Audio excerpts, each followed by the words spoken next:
大家好，歡迎嚟到時之沙嘅閱讀分享。一個37歲就可以退休環遊世界2次，仲同索羅斯一齊創辦量子基金嘅人，會想留啲咩俾仔女呢？係一世都使唔完嘅錢，定係其他嘢呢？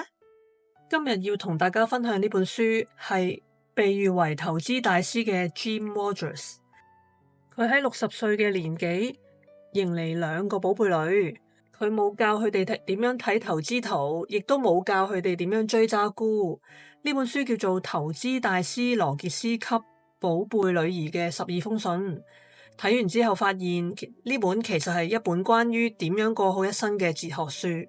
佢唔單止對買股票嘅人有用，對唔買股票嘅人都有用。如果你對未來感到迷茫，或者你希望俾仔女不一樣嘅教育，今日嘅影片一定要睇到最尾。我喺12封信入邊揀咗其中3封信出嚟，覺得最實用嚟介紹俾大家。第一封信，唔好俾別人影響你，要做自己嘅主人。羅傑斯喺第一封信裏邊就開門見山咁講，話俾女兒知，你嘅生活係你自己嘅，唔係別人嘅。佢回顧自己年輕嘅時候嘅慘痛教訓。佢有幾次重要嘅投資策略都係因為聽咗人哋嘅勸告而忽略自己嘅判斷，果每一次都損失慘重。所以佢講咗一句非常經典嘅說話：假如每個人都嘲笑你嘅諗法，呢個可能就係成功嘅指標。想象一下，如果你身邊嘅所有人都喺度話俾你知呢件事係唔可能嘅，通常我哋第一個反應就係退縮。但係羅傑斯認為呢個反而係一個信號，代表你可能發現咗人哋未睇到嘅機會。當然唔係叫你盲目自信，但係佢信入邊佢補充咗一個非常重要嘅前提：喺做你認為啱嘅事情之前，要盡自己所能做好功課，揾遍所有嘅資料，徹底研究，直到你確定你嘅諗法係啱嘅。我覺得羅傑斯講得特別好。佢話成功永遠降臨喺嗰啲敢於大膽冒險、行別人冇行過嘅路嘅人身上，但前提係你先要確保呢條路唔係懸崖。第二部分，專注於你所愛，熱情係最大嘅資產。羅傑斯問咗一個問題：點樣做先至會成功呢？答案非常簡單，做你熱愛嘅事。佢用自己嘅親身經歷話俾2個女知，年齡從來唔係問題。當你發現咗一件事令你感興趣，唔好俾年齡阻礙你去做就啱啦。佢提到咗一個觀念，我覺得好有用。細節係成功嘅關鍵，因為你熱愛呢件事，你先至會甘心情願去研究嗰啲枯燥嘅細節。別人覺得無聊嘅報表，對你嚟講可以係尋寶圖。除非你比98% 嘅分析師仲了解呢間公司，否則你就唔好投資啦。呢個標準其實係好高，但係因為熱情才能夠支撐呢種極致嘅努力。只要熱情持續保持喺真正熱愛嘅工作上面努力，你一定會揾到嗰個夢想。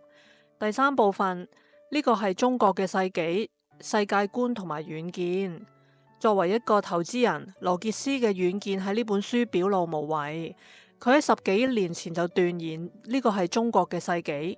佢甚至為咗2個女學好中文，2007年成家由美國搬到新加坡定居。佢話俾個女知，喺你哋嘅時代，中文同英文會係全世界最重要嘅2種語言。佢要個女將世界納入眼界，唔好做一個孤立主義者。佢話如果你想要令到你嘅國家變得更加好，就唔好有偏見。事實證明，佢嘅2個女如今都可以講一口流利嘅中文，甚至成為咗網紅。呢個就係一個父親嘅格局，送俾佢女兒唔單止係財富，而係參與一個偉大時代嘅能力。喺書嘅最後面，羅傑斯翻做一個父親嘅角色。有一段話，我喺閱讀嘅時候深受觸動。佢同佢嘅女講：我唔在乎你哋能唔能夠成為偉大嘅投資家，但係我真心希望你哋能夠掌握基本嘅原則。喺幸福同埋富有之間，我寧願你哋選擇幸福。佢甚至提到沉沒成本嘅概念。佢話俾佢個女知，將來唔單止係工作定係感情，如果你已經用盡全力去嘗試，但係依然唔快樂，咁就果斷放手，重新出發，唔好因為已經投入咗時間或者金錢而將自己困喺唔快樂嘅深淵入邊。比金錢更重要嘅係你對自己內在幸福嘅感知。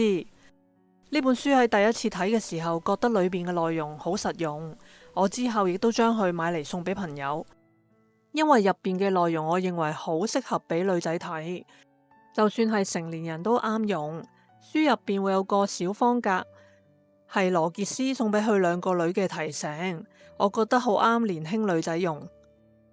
例如，直到你至少年滿28歲，對自己嘅世界有更多認識之前，都唔好結婚。當你漸漸長大之後，你要識得處理男孩嘅問題。我希望能夠永遠喺你身旁俾你忠告。你要記住，你嘅基本原則係佢哋需要你遠大於你需要佢哋。而且書入邊雖然冇一條教你點樣賺快錢嘅公式，但係俾咗我哋一套對不確定未來嘅方法。呢12封信，與其話係羅傑斯寫俾女兒嘅備忘錄，不如話係佢送俾所有年輕人嘅一份禮物。佢話俾我哋知，通往財富同埋自由嘅道路係始於認識自己，忠於自己，並以開放嘅心胸擁抱呢個世界。而喺咁多封信入邊，邊一封對你最有啟發呢？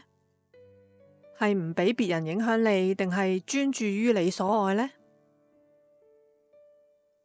歡迎喺下面留言話俾我知啊！如果你喜歡今日嘅說書分享，請幫我訂閱同埋分享俾正喺尋找人生方向嘅朋友。我哋下本書見。